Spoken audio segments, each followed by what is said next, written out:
Are the MSM really turning on President Obama, Amy Holmes? I think conservatives would say 5 years too late. Too bad we didn't have this I told you so scrutiny. This scrutiny of President Obama when he was a candidate. Yes, I think the honeymoon is over, particularly because of his handling. But it might have even been kicked off by Matt Damon when he was on BET and he said that the president had broken up with him, and that was over the NSA scandal and all of these scandals that have been piling on President Obama.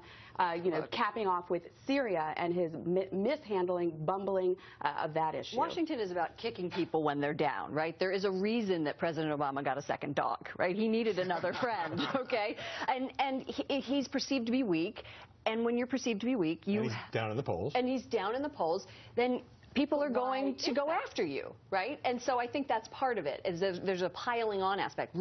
I was shocked by Maureen Dowd, who traditionally supports him in an op-ed in the New York Times, who said the man who connected so electrically and facilely in 2008 is causing Americans to overlook his thin resume. I mean, you never would have heard anything like that. We certainly didn't.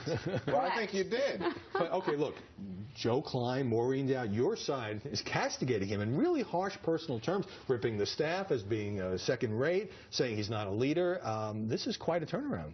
Well, I think it is quite a turnaround to this extent. First of all, we did hear the criticisms of President Obama. There's still people out there, not just thin resume. They say, well, he's a mystery. Where'd this guy come from? How could he exist? All that.